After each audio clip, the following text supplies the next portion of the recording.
Democratic candidates for the presidential nominee have a new target of their attacks. Former New York City Mayor Mike Bloomberg, as you heard there, the billionaire, was late to join the race, but he's been spending hundreds of millions of dollars of his own money on his bid, focusing on a series of upcoming contests known as Super Tuesday, when a bunch of states vote on the same day. It now looks like Bloomberg is surging in the polls. So could his unconventional campaign work, or will his past policies and controversial comments block his path to the nomination? Aaron Blake is here to answer those questions. He's a senior political reporter with The Washington Post. He, of course, joins us from Washington. Hey, Aaron, great to see you.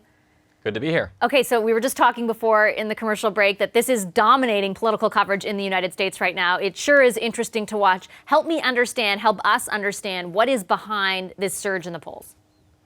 Yeah, it's a really fascinating development. When Michael Bloomberg got into this race back in November, he got in very late.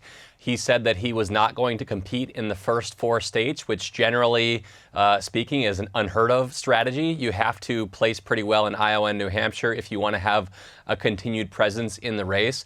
But what we've seen, as we've seen a number of polls in these Super Tuesday states come out, and now an increasing number of polls nationally as well, they show that kind of the opposite has happened here.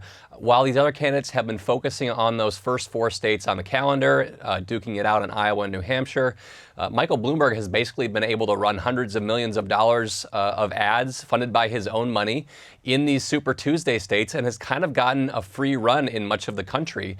And so the situation we have now is Michael Bloomberg is looking like a real candidate in this race. He was in second place in a poll today. There's another poll that shows him basically tied for second, and doing well in a lot of these Super Tuesday states. So as he joins the debate stage tomorrow night, and this is the first debate that he will be in through another quirk of this process, all these candidates now have to reckon with a candidate that we all kind of thought was going to be a little bit of an afterthought at the start of this race. And that's why we're seeing some of those comments that you just played here, in which really they turn their fire on the billionaire who is passing some of them in the polls. And I want to zero in specifically on Joe Biden. Do the gains that we're seeing for Mike Bloomberg come at the expense of Biden? Yeah, I think Bloomberg's support is a little bit more complex than that, but certainly to the extent that he makes himself into a contender in this race, it completely undercuts the argument that Joe Biden might have in this race. He was always going to be the electability candidate. We have polls now that show people think that Bloomberg is increasingly an electability candidate. Biden was supposed to be kind of the more moderate candidate in this race. Bloomberg, of course, is a former Republican and independent mayor of New York, who certainly has some pretty fiscally conservative positions that could potentially be more of a moderate candidate in this race. So, yeah, I think there are a number of candidates, not just Joe Biden, but also Amy Klobuchar, who maybe view Bloomberg not as just a candidate to be reckoned with, but somebody who could potentially take what is otherwise going to be their spot in this race. What about the substance of their criticisms towards Mr. Bloomberg? A lot of it has to do with past policy positions he took on as mayor of New York City, for example, as well as sexual harassment, sexual misconduct allegations, and these sort of non-disclosure agreements that his company signed with former female employees.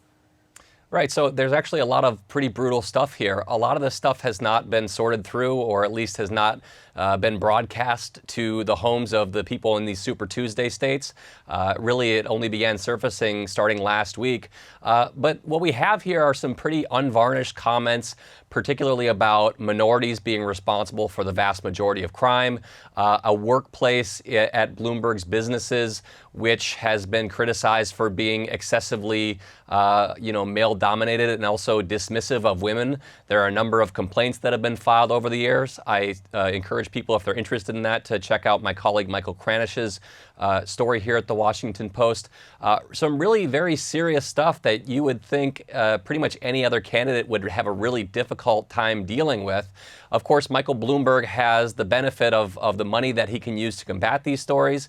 He also happens to be, I think, somebody who's going to play up the idea that, well, maybe I'm not the perfect candidate for Democrats, but I'm the guy who is the most capable of beating Donald Trump. And I think that's really the argument that you're going to start seeing at Wednesday night's debate. Yeah, and to what degree do you think that argument will resonate?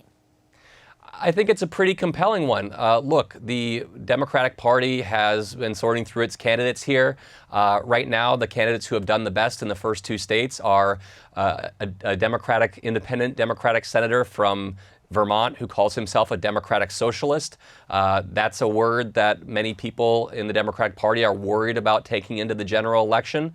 The second place candidate through these first two contests has been basically a small town mayor from Indiana who is still in his 30s, has an interesting profile, but certainly not the kind of thing that you generally associate with being presidential timber.